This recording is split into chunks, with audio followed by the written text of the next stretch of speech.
thank you very much for staying with us at Still AM Live, because you listened a couple of minutes ago to motivation for you for the week. And it's important that you make that shift, which is what Pastor Bukigberu said. But away from that, onto our interview segment. Globally, there's been a consistent call for fight to reduce the HIV epidemic, HIV and AIDS epidemic across the world. And it's gotten to a point there is a specific day designated to making more conscious efforts towards achieving a reduction in the spread of the epidemic. Today, we're looking at efforts at ensuring Nigerians and, of course, people across the world know their status, and the focus is on HIV, know your status. I'm being joined by Dr. Adeleye Babarinsa. He's a medical expert, and we're going to be looking at the scourge, how further we can go to reducing its spread, and how important it is for Nigerians specifically to know their status and the importance of knowing your status. Thank you very much for joining us on the program Good morning, today. It's always a pleasure having you. Thank you so much. Just before we go more into the program, I'd like you to watch this little excerpt on word 8, on HIV.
Thank you very much for staying with us at Still AM Live, and of course, just a very short video clip you saw to ensuring, to helping you understand the extent that the HIV/AIDS epidemic is going, and of course, how important we need to do more to ensuring that the deaths rising from this disease, as it were, is reduced, and that people can be more sensitized to knowing what could lead to contacting the infection, and what they need to do differently once they realize that they have come in contact with it. But of course, I'm not going to be doing all of the talking.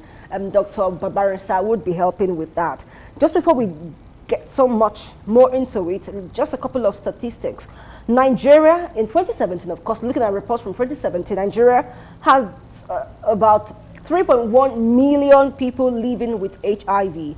And of course, 2.8% adult HIV prevalence of persons between ages 15 and 49.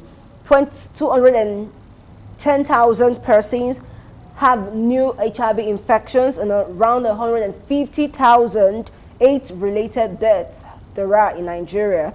34% adults are on antiretroviral treatment, and 26% of children are on antiretroviral treatment.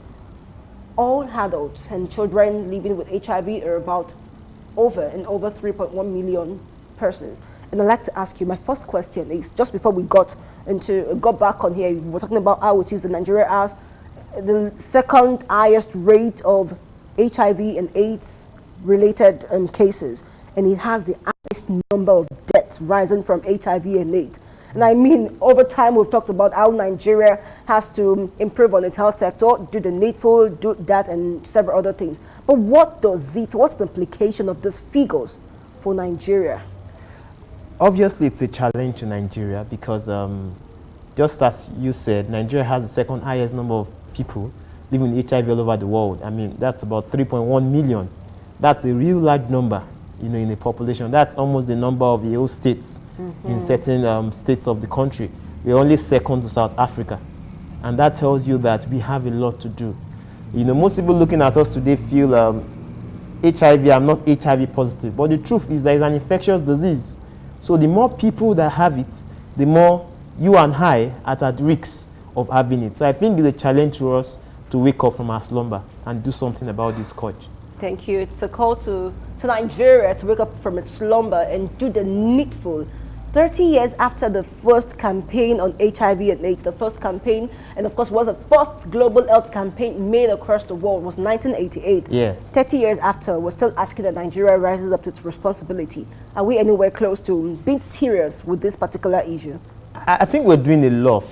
It's just that we need to be more proactive because in 1991, probably because of the lower population and lower awareness, HIV/AIDS prevalence in Nigeria was about 1.8, thereabout, and it rose steadily to about 5.8 in 2001, and we have experienced a drop as at 2016 it was about 3.2%. Now we're talking about 2.8%. So it means that translates to the fact that there is increased awareness, there is increased treatments, and probably we have less deaths from HIV in Nigeria. So we must commend ourselves, but we must be targeting getting to 0% or 0 point something, which is what a lot of populations enjoy, so that the risk is much less. So it means that we can still do a lot, you know, and get to the level where many developed countries in the world have gotten to.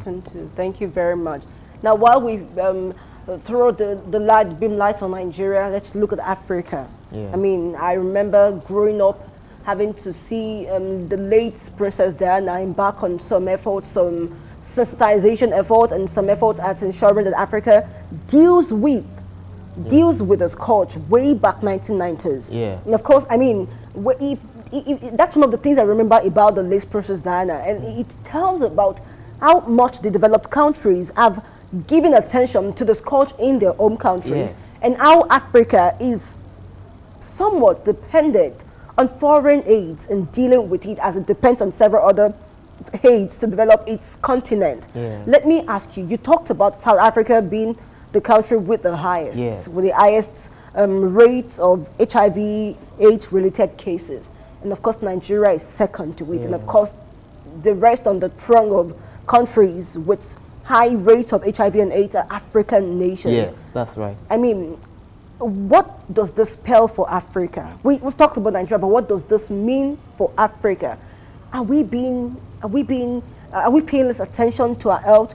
Are we being like a desicle in protecting ourselves, especially from coming in contact with this infection?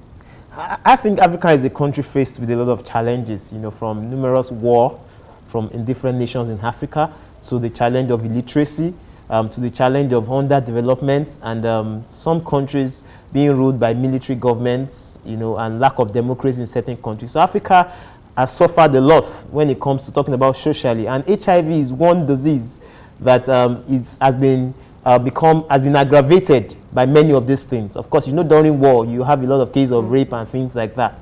And it's interesting that that the statistics in Africa are staggering. For example, in Swaziland, which has actually the highest percentage of people living with HIV, it's not necessarily the highest number. South Africa has the highest number, but not the highest percentage, because it is calculated in different ways. Because Swaziland has a small population. In Swaziland, 25% of people have HIV/AIDS. That means that 1 in every 4 people in Swaziland has HIV/AIDS. The same thing too in places like Botswana, and Lesotho and some other African countries. The population is very, very high, and it's important that we know that Africa accounts for about 2 over 3 or 2/3 of people all over the world with HIV/AIDS. So it's something that is a serious problem in Africa, and it's something that the African Union really has to sit down and think about what we can do to reduce HIV drastically, so that we don't watch HIV destroy people in Africa. Thank you very much. Talk about what the African nations individually can do and what the African Union as a body can do towards helping its continent overcome the epidemic. One of the things that the global body, the WHO, and of course UNAIDS has said over time is the importance of persons knowing their status. Exactly. And of course, just before we look into why there seems to be a challenge with taking the test and knowing your status and dealing with the results of whatever tests are carried out on you, let me ask you, HIV and AIDS, some talks have been ongoing on how it's contacted, unprotected sex, the use of unsterilized objects and the rest of them. Could you talk more on how this epidemic has spread over time? Yes, that's very, very important. There are several means by which this disease is spread from one person to another.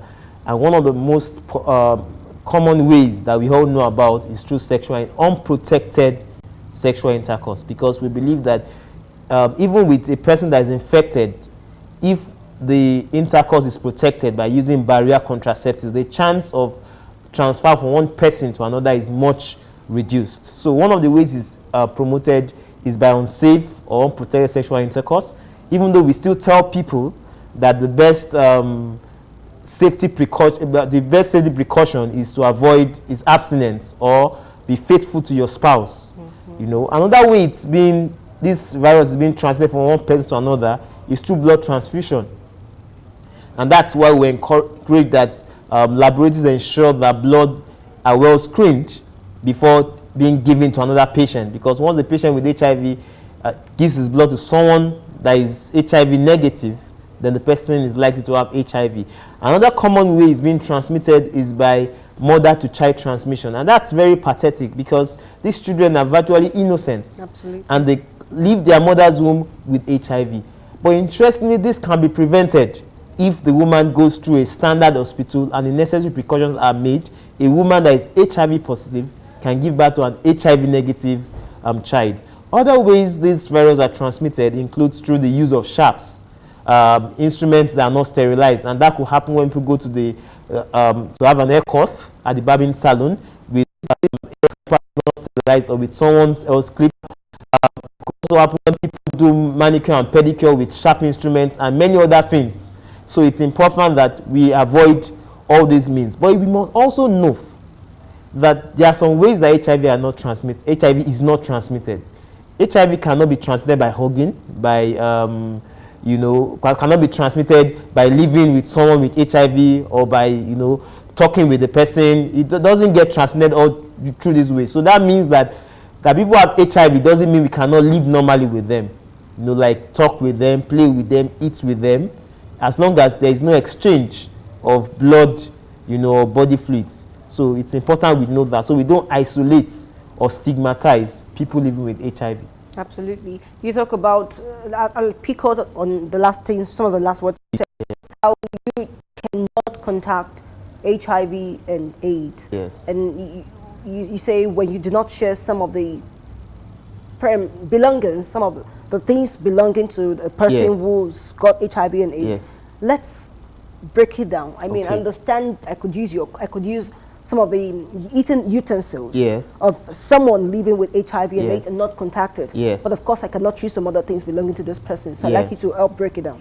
Well, basically, we must know that there are basic rules of hygiene, you know, in the sense that you should keep your environment clean and you should respect people's properties. So you don't necessarily have to drink, you know, from a cup that another person has taken water from necessarily.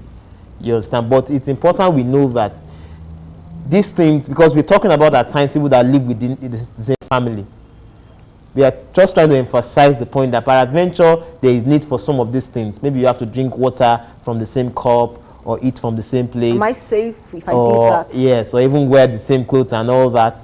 Those things there, you don't transmit HIV, even though we don't encourage people to do such necessarily. You know, and things like even hugging, of course, that or whatever. So we are saying, we were saying this so that people don't isolate these people, because HIV is not transferred through those routes.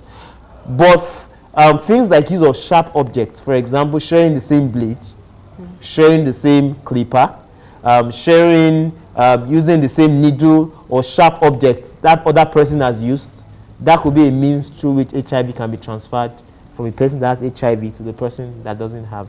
Thank you very much. So it's better understood that there are objects, there are things you can share with someone who's got HIV and AIDS, and there are some things you cannot share, which would lead me to the next question of stigmatization. I mean, oftentimes talk about people taking up the courage to go on to tests and know their status. Many have not done this out of fear of, if I eventually test, I mean, if I tested positive to HIV and AIDS, what happens to me? I get intentionally or unintentionally secluded. Fingers are pointed at me. I'm going to give myself as an example. The first and only HIV and AIDS test or HIV test I took was in 2003. No, 2009. Yeah, I was about leaving school, and then my friends and I, we just finished one of the class, and we said, I mean, let's go. There's this center in school. Let's go do. And of course, I remember I was scared. I knew I had not done some things that could have gotten me contacting the infection, but I was scared, and we went for it. And when you had to wait for the test, I mean, it took a while. They were already counseling you, and you're almost thinking, I mean, the tests are not even out yet. So let me ask you, taking the test, why does it come with so much burden? Why does it come with so much fear? And of course, the stigma that comes with, she even went for the test in the first instance. Why would she go for it? Why are we on that point? First, I would have loved to pick on you. I want to believe what you were saying, because you said the first and only time you checked it. So are you saying that you've not checked it after that? 2009, I was in part 3, 2009, then I just went. So you've not checked it after that time? So please, I want to go and check it. So we don't send a wrong signal to those listening to us. Yes, because knowing your status is the first thing that is very important when it comes to preventing HIV. I'm going to answer your question. That's the first thing. And when you go to developed parts of the world, virtually everybody knows their status. Why? Because they have an established healthcare system, that everybody has a healthcare facility that they find it easy to access. And of course, in a good healthcare facility, one of the things they will encourage you to do is to know your status. But unfortunately, most of us in this country don't even have facilities we go to. We have a poor healthcare system in this country, and that's one of the reasons why in Africa, most people don't know their status. And I really want people to know about one of the targets of the United Nations. It's called the 1990 strategy. And what they're saying is that by 2020, 90% of people should know their status. Unfortunately, we're in 2019, and probably less than 50% of Nigerians know their status. And they are saying that out of the 90% that know their status, that's the next 90% of them should have commenced treatment. You know, and it's important we know that not everybody, I mean, you read the statistics earlier, not everybody, if I mention less than 50% of those that know their status have commenced treatment. So people feel if they use the treatment, they will have side effects and all that. Then they're also saying that out of the 90% that have commenced treatment, 90% of them should have been virally suppressed. But I'll quickly go back to the question you asked about why people have so much fear in knowing their status. The first thing I realize is that there are even some people that think that, because I had to ask myself and ask my client many times why people don't want to check their status. One of the mistakes people make many times, and many people feel, I can't be positive. I don't do sex. I have my own clipper. I do everything right. I can't be positive.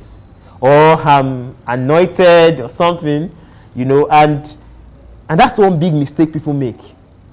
Because if the person is positive and lives with that mindset, the person will be detecting late, which is a big problem. Because HIV doesn't show on the face. But if you wait on it, you come up with the disease before checking, that would be very, very late. The second reason people don't check is the fear you mentioned. What if I'm positive? The first thing is I can't be positive. The second thing is, what if I'm positive? But the answer is simple. If you are positive and it is detected early, then you can commence treatment. There's a big difference between HIV and AIDS. HIV is the virus. A person will have the virus and live normally for 40, 50, 60 years and nobody knows. But what the virus does is that the virus destroys the immune system.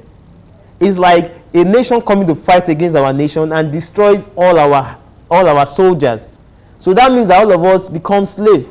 So that person now becomes a victim of all kinds of diseases and illnesses that normally the body will overcome normally. But you see, if a person discovers it on time, then the person can commence medications to fight against the virus, thereby preserving the immune system, preserving the military forces that fight against sicknesses. And that means that the person can now live for a very long time. But if the person is using the drug at the time when virtually all the immune system is gone, then even with the drugs, there might be little improvement. And that's why we see people very thin, emaciated. Those are people that have come up with AIDS. And that's what we are trying to prevent when we tell people to know their status. Another reason why I know people do not know their status, aside from the fact that some people feel they are negative, some people I think what if they are positive. And that reason why I know people don't check for their status is because some people actually want to check for it, but they don't know where they can go to. And some people think that they don't even have the money to check it. But let us know that checking your status is free of charge. There are several primary health care centers around that you can check.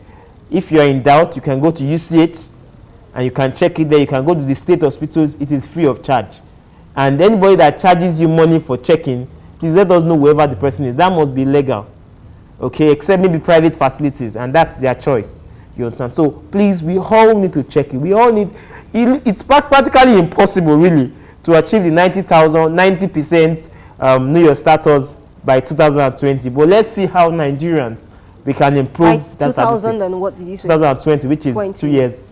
Thank you know, you. but I really don't know how that's going to happen. But that's the target, you know, of the United Nations. And there are several countries in the world that have gone beyond 90%.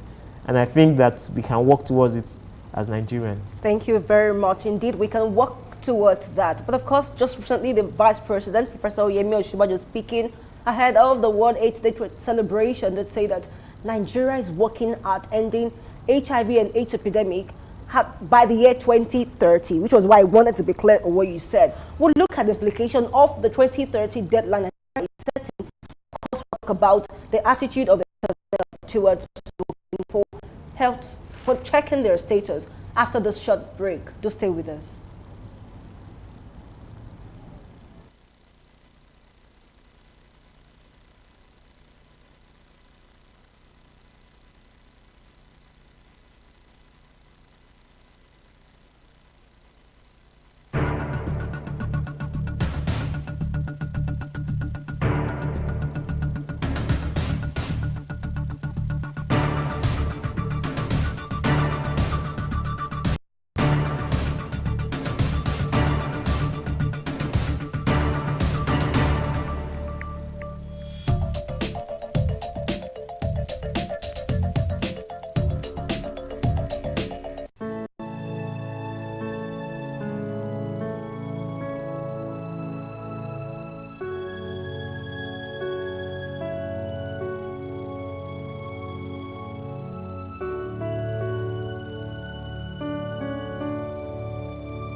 Thank you very much for staying with us. It's still AM Live, and we're still talking about HIV status. It's important to guarantee a reduction in the spread and the fight against the win against HIV and AIDS in Nigeria. And my guest is still Dr. Adeleye Babarinsa. He is a medical expert, and of course we've said a lot about the importance of Nigeria working together, Nigeria working as a nation and the African continent working together towards ensuring that we fall off the chart of countries with the highest rate of HIV/AIDS cases in the continent and across the world globally. And of course, just before we went on the break, we did talk about the importance of going on for the test. You mentioned the test is free. Yes. And I mean, it's just okay for everyone to go. You already challenged me to go for the test, Yes. and I'm going to go for the test anyways. But I'm going to let you into the result of my test. It's confidential. Exactly. Absolutely. Now, let's look into, you talk about the cost of the test being free. Yes. And just during the break, we looked into the cost of the antiretroviral drugs, Yes. which you say they're even free. Yes. And of course, we saw an information released by the Minister for Health, Isaac Adewale, stating that a new drug, Dote, let me see. Yeah. Exactly, you help me with that. Yeah. Dotagravir. Yeah. It's a new drug being used in Nigeria. But he did say that it is only affordable by some who can afford. Obviously. Which is why I want to ask you. If we say the antiretroviral drugs are free, Yes. and we have some drugs Yes. that are sold, how then do we create a balance between, I mean, those who can readily afford and those who cannot afford it, but who have the infection, the HIV infection? How do we ensure that we have a balanced win over the HIV and AIDS spread in Nigeria if we have to buy some drugs and get some drugs free? First, we understand that the drug in question is a new drug, which I still believe is still undergoing trials because it has been seen to cure HIV to a large extent. I think reduce up to 99% of the virus or so, compared to the drugs that we have that more of suppress it. So it's a new drug and it's not readily available yet in the market, and it's very, very expensive. But we must know that there are old drugs that have been used, that is currently being used, and those drugs are free. So pending while people try to afford the new drug, they should still make use of the old drug. The old drug does not cure HIV.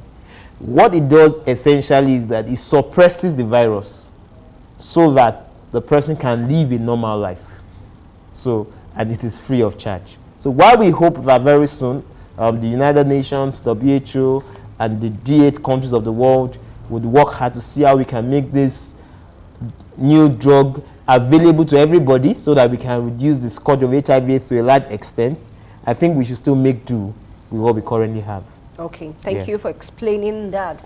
Now, just before we're on the break, I did let you know the Vice President, Professor Yemi Osinbajo, did say Nigeria is working hard to ending the HIV/AIDS scourge in Nigeria by the year 2030. And of course, my guest told me, because there is the 2030 deadline for many laudable projects countries should, I mean, be showing off, even right about now.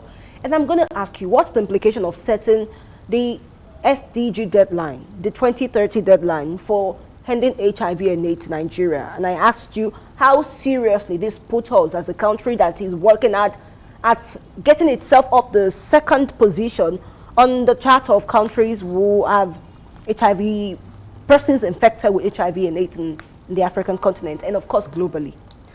I love to be frank when it comes to talking about healthcare in Nigeria, because many times we hear a lot of political statements. I'm not against what Professor Yemi Osinbajo is saying, but we just have to be real, because we work in the healthcare sector. Many things are wrong currently as we speak. As we speak currently, our primary healthcare system is virtually not existent, because you have few facilities where you can operate as standard healthcare facilities. Today we have health workers going on strike every now and then. Health workers are poorly motivated. Today we have brain drain. You know, a lot of young professionals leaving the country at a very alarming rate.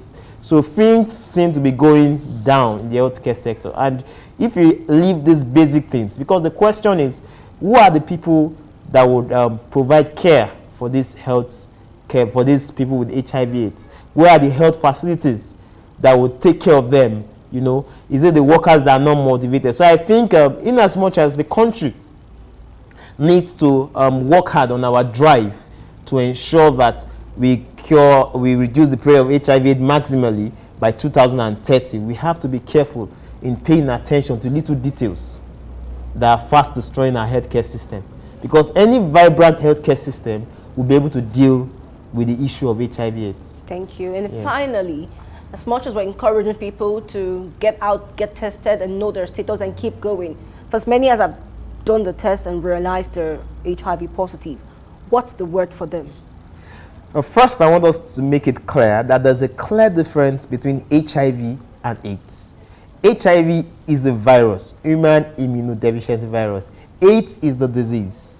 And usually there's a long time between when a person contracts that virus, HIV, and when the person develops AIDS. Usually between 7 to 20 years, an average of 8 years. So if you're listening to me right now and you've tested, checked your HIV status and you're positive, I would rather tell you congratulations, because you didn't wait until it was too late before you realized that you were positive. So I want to encourage you, it is not a death sentence, it's just a challenge for you to go to a proper health facility, commence treatment, and make sure you take good care of your health and you'll be able to live normally like any individual on earth. Absolutely. Thank you very much. And it's on that note, the fact that HIV, if you've tested HIV, positive to HIV, it's no death sentence. It's only a challenge to propel you to doing the right things, taking care of yourself, and of course encouraging others to go out and get tested as soon as they possibly can, so they can know early and do the right thing. It's a call out to everyone to work together to make so much awareness on HIV and AIDS, and that we would work together to reduce the scourge, and of course hand Nigeria a status lower. I mean, beneath the second position it currently holds of countries who have persons living with HIV and AIDS across the world. But the much we can really take on the program, just go out, get tested. I'm going to do my test also. And of course, Dr. Babarinsa said it's important we do that. Thank you so much for coming on the program, Sam. It's a pleasure having you as well. Yeah, until next time when we meet on the program, do enjoy the rest of your day. Thank you. I am Olajumoke Babalola.